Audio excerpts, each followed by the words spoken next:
He has a sparkle in his eye, a creative energy that draws you in. He speaks of grand visions, of projects that will change the world, of a life lived on the precipice of boundless possibility. Yet, somehow, these grand ideas remain just that, ideas. They never quite materialize. When confronted with this recurring pattern of unfulfilled potential, he offers a familiar repertoire of justifications. It wasn't the right alignment of stars. The timing was off. The world isn't ready for my genius. Perhaps this man is deeply woven into the fabric of your life. A childhood friend, a younger sibling, a partner, or even your own father. Despite the passage of years, he appears frozen in a perpetual adolescence, an adult in years, but a boy in his emotional responses. He shies away from commitment, instinctively gravitating towards what he perceives as freedom. Yet in doing so, he skirts any genuine responsibility. And within you, there might still be that flicker of hope, a quiet yearning for him to finally step into his own. Carl Jung, with his profound understanding of the human psyche, termed this phenomenon the Puer Aeternus, the eternal boy. It is an archetypal pattern representing the man who, for myriad reasons, resists the call to mature, perpetually existing in a state of transition, forever on the cusp of truly living but never quite beginning. He possesses an undeniable charm, an infectious youthful exuberance, a spontaneous spirit that captivates. But beneath this alluring surface lies a deepening shadow, a profound inability to navigate the practical demands of the real world. The pure often expects life to bend to his will, for others to magically resolve the challenges he refuses to confront. He builds elaborate fantasies of the perfect partner, the ideal career, the flawless existence. When reality inevitably diverges from these pristine imaginings, he retreats, he abandons, he gives up, returning to the comforting cycle of unfulfilled dreams. He views himself as inherently too unique, too special, to be constrained by the mundane routines of everyday life. Yet, in truth, this self-perception masks a crippling fear. The fear of failure, of disappointment, of the very act of growing up. If you've ever attempted to guide or assist someone exhibiting these traits, you understand the emotional toll it takes. There's a weariness that sets in from dispensing advice that falls on deaf ears, from extending support that seems to dissipate into the ether, from trying to propel someone forward who, at a deeper level, seems resistant to movement. And the cruelest twist? He can subtly, or sometimes overtly, shift the blame, making you feel as if you were the one imposing unreasonable demands, the one stifling his spirit by simply desiring his maturity, by refusing to accept a life lived in perpetual, almost.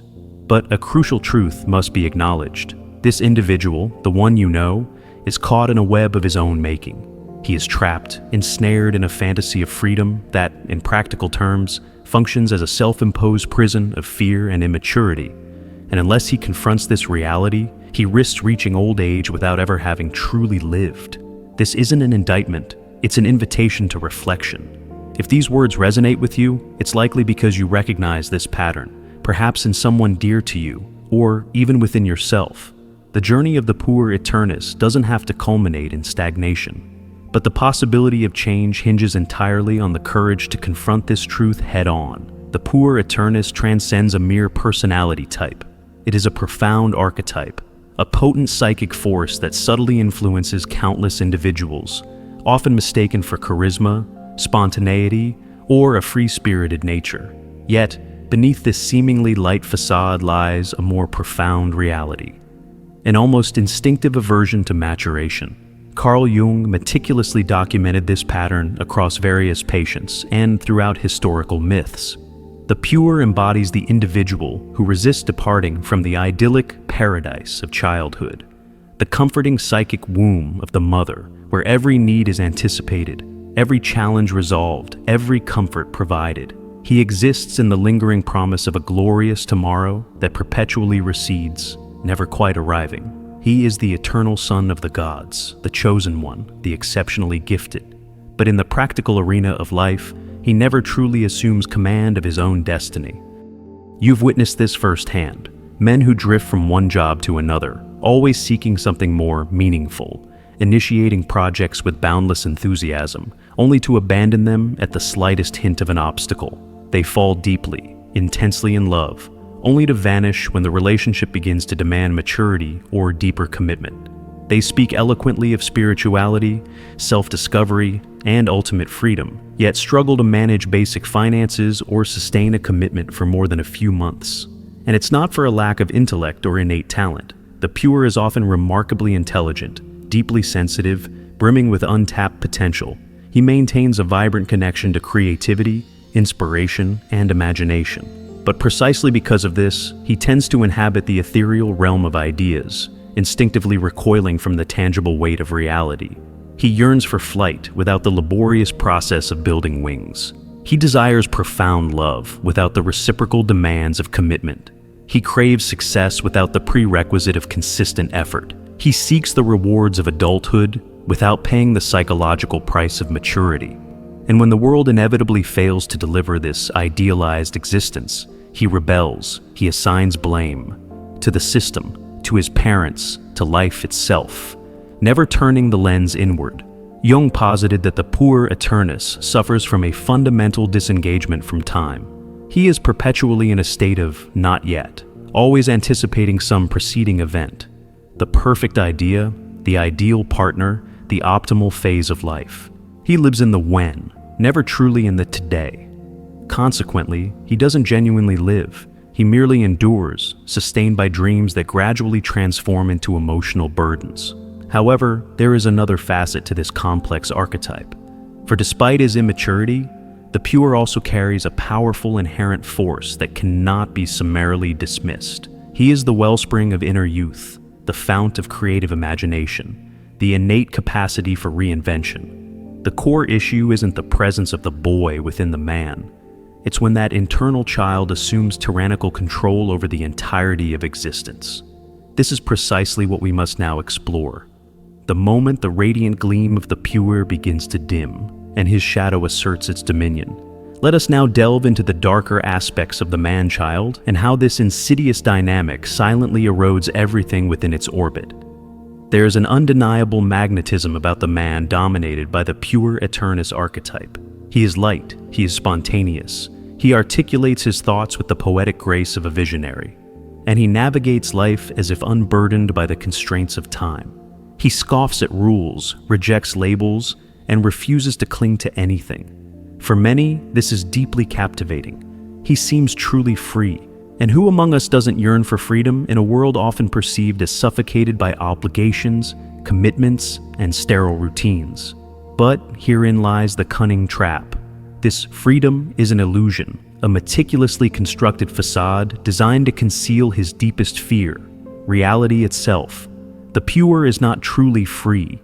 He is, in essence, a fugitive. He flees from pain, from the crushing weight of failure, from the sting of rejection, from the inevitable frustrations of life, and from the relentless march of time. He evades the profound responsibility of shaping his own life, and with each choice he postpones, each decision he skirts, each responsibility he deflects, he unwittingly deepens his own prison, cleverly disguised as autonomy.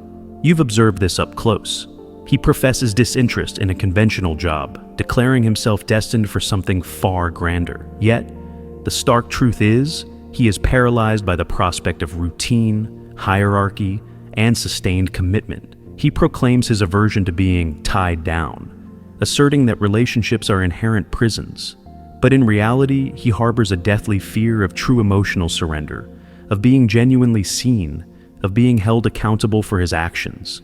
He rails against rules, but beneath the surface, he simply lacks the capacity to integrate and operate within established boundaries.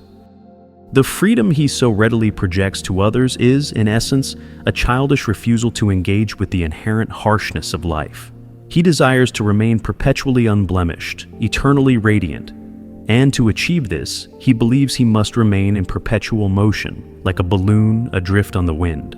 But time is an unyielding force, and the real world, sooner or later, exacts its price. Carl Jung famously stated that the Puer Aeternus exists in a state of suspension, as if perpetually suspended between the heavens and the earth. He resists descending, refuses to ground himself, avoids engaging with the concrete realities of existence. Yet, without roots, nothing can truly flourish. Without consistent effort, nothing can truly bloom, and without the crucible of pain, there can be no genuine transformation. True freedom is not the absence of limits. It is the profound ability to consciously choose what genuinely deserves your commitment. But the Puer does not choose, he escapes.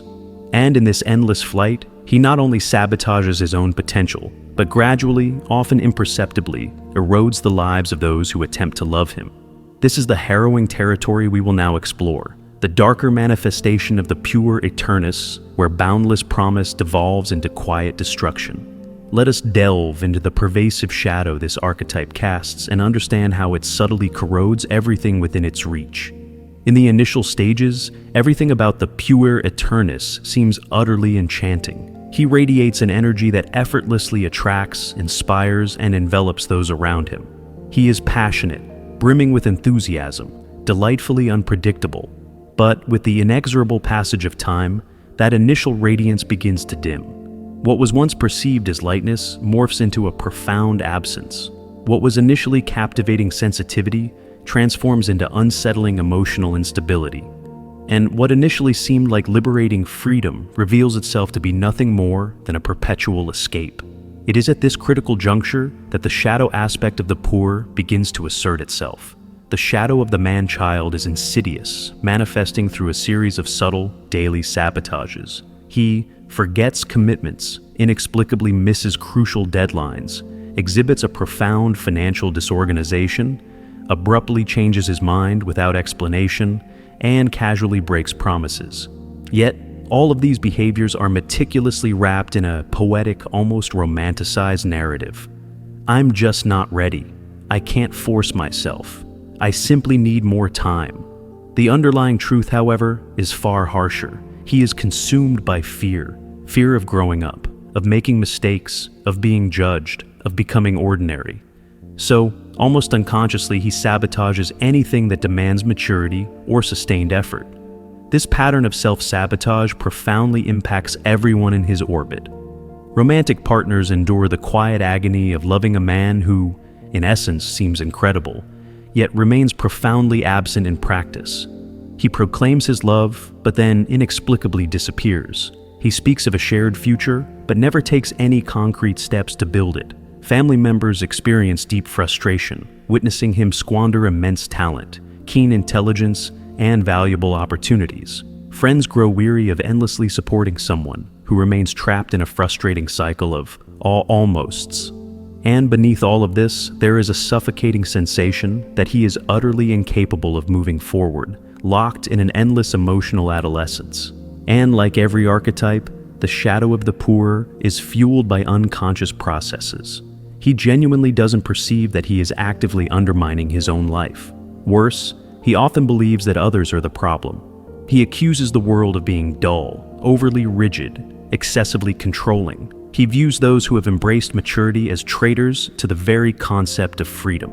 And so, he increasingly isolates himself, firmly believing he is upholding his authentic essence, when in reality, he is merely a slave to his own fear. Jung famously stated, "One does not become enlightened by imagining figures of light, but by making the darkness conscious." The shadow of the Puer is not something to be denied, but rather courageously faced.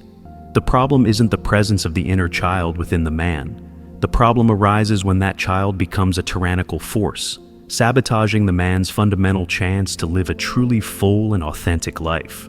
And this pattern of sabotage often has deep, unspoken roots, for the Puer is rarely an isolated phenomenon. Almost invariably, behind him lies a silent, often powerful presence that inadvertently feeds his behaviors and perpetuates his emotional imprisonment. The pervasive figure of the symbolic mother. In the next segment, we will uncover the pivotal role of this hidden dynamic, how the deep psychic dependence on the eternal mother keeps the Puer profoundly infantilized, and why severing this particular bond represents the only viable path toward genuine liberation. No Puer Aeternus emerges in a vacuum. Behind nearly every man who resists the imperative to grow up, there exists a silent, often formidable figure, sometimes overtly loving, sometimes subtly suffocating, who, in her desire to protect him from the world, inadvertently prevents him from truly engaging with it. This figure, within the framework of Carl Jung's analytical psychology, is termed the archetypal mother. And when her presence becomes overwhelming, she transforms into the devouring great mother, the one who, instead of nurturing independent life, instead ensnares it. This mother figure can be literal, a real overprotective mother who meticulously handled every aspect of her son's life, shielded him from any potential misstep, and consistently cushioned his falls, yet often unconsciously, stifled his development of true autonomy. Or this figure can be symbolic, a partner who readily assumes a caregiver role, a grandmother, or any prominent feminine presence who offers boundless protection, unwavering nourishment, and unconditional embrace, while subtly demanding an unspoken eternal loyalty in return. The Puer consequently becomes a man who, in his interactions with the feminine world, seeks not a true companion or equal partner, but rather a surrogate mother. He seeks someone who will understand him without demanding, who will accept him without confronting his immaturity, who will support him without imposing limits. This symbiotic relationship, while initially comforting, is profoundly destructive. It actively prevents him from confronting the complexities of the world. As long as he is being cared for, he feels no intrinsic need to act, no urgent push to make difficult decisions, no inherent motivation to grow. He remains suspended in a state of eternal emotional childhood, passively waiting for the women in his life to resolve the very challenges he steadfastly refuses to face, the undeniable demands of adult life. And the symbolic mother herself is often caught in this intricate psychological game. She genuinely believes she is helping, that she is expressing love, but in reality, she is inadvertently fueling a self-perpetuating cycle of psychic dependency that saps the vitality from both individuals involved. Jung was unequivocal in his observations. The greatest tragedy is when the mother refuses to let the child be born psychologically. This profound statement implies that even as the physical body ages, the psyche remains stuck in an immature, childlike state, perpetually awaiting comfort instead of actively seeking grounding and self-reliance. This dynamic becomes even more precarious when the Puer enters romantic relationships. He falls in love with a remarkable speed, idealizes his partner to an almost impossible degree, and projects unrealistic expectations onto her, as if she possesses the magical ability to fill all the internal voids he himself refuses to acknowledge. But the moment the relationship demands genuine depth, unwavering commitment, or personal responsibility, he retreats. He creates emotional distance. He engages in self-sabotage, or worse, he shifts the blame entirely onto the other person. Because at a deeper level, he never truly sought a partner. He craved a mother figure disguised as a lover. Breaking free from this entrenched dynamic invariably involves pain. It necessitates a profound separation. It requires the deliberate severing of the psychic cord. But it is precisely this rupture that initiates the true, arduous process of individuation. Growing hurts, but not growing hurts infinitely more. And it is precisely about this arduous journey that we will now speak. The challenging path to maturity and the inevitable, often painful price that must be paid for finally leaving the psychic childhood behind. It is time to examine the intricate process of transformation, how the Puer can finally cease his endless flight and begin the essential work of building his own internal structure. There arrives a pivotal moment in life when the elaborate disguise, meticulously constructed over years, begins to crumble. Unfulfilled dreams weigh heavily, their phantom presence a constant reminder of lost potential. Failed relationships leave indelible scars, each a quiet testament to a commitment avoided, a responsibility shirked. A life once perceived as brimming with boundless, open possibilities paradoxically begins to narrow, its horizons shrinking with each passing year. And then, the man who still exists under the pervasive dominion of the Puer Aeternus is confronted with an unavoidable imperative: to truly look into the mirror and pose a searing question. How much longer will I continue to live as if I possess an infinite supply of time? This is the undeniable breaking point, the critical juncture when the profound pain of remaining perpetually immature finally eclipses the deeply ingrained fear of truly growing up. However, those who mistakenly believe that the process of maturing is a seamless, effortless transition are gravely mistaken. Jung, with his unsparing insight, did not mince words in describing this arduous path. He famously articulated that individuation, the profound psychological process by which a human being truly becomes their authentic, complete self, is akin to a psychic birth. And like any birth, it is invariably marked by pain, by symbolic blood, and by a profound symbolic death. The initial arduous step is to confront the stark collapse of cherished fantasies. It is to internalize the profound understanding that life will not passively wait for you to feel perfectly ready, that there is no elusive, perfect moment just around the corner, that no one will magically appear to rescue you from your own inertia. It is to finally acknowledge that the real world, far from being a hostile, unfeeling place, is in fact the only genuine stage upon which something truly authentic and meaningful can ever truly occur. It is to grasp that growing up is not a betrayal of your inherent essence. Rather, it is the fundamental act of constructing and embodying that essence. But to achieve this, one must bravely enter into a period of profound mourning. The mourning for the idealized boy. The mourning for the imagined life that never was. The mourning for the countless promises that remain perpetually unfulfilled. And perhaps most significantly, the profound mourning for the symbolic mother, cutting the psychic umbilical cord that has bound him to perpetual dependence. Killing the boy within does not in any way imply suffocating your creativity, extinguishing your innate lightness, or stifling your dreaming soul. It means consciously ceasing to use that inner child as a convenient excuse to evade the genuine demands of life. It is allowing the boy to continue to exist, but now, crucially, under the discerning and firm leadership of the mature man. Maturity unequivocally demands sustained construction, solid internal structure, and unwavering consistency. It means having the fortitude to utter no when escaping feels infinitely easier. It means committing wholeheartedly, even when the siren call of absolute freedom seems more enticing.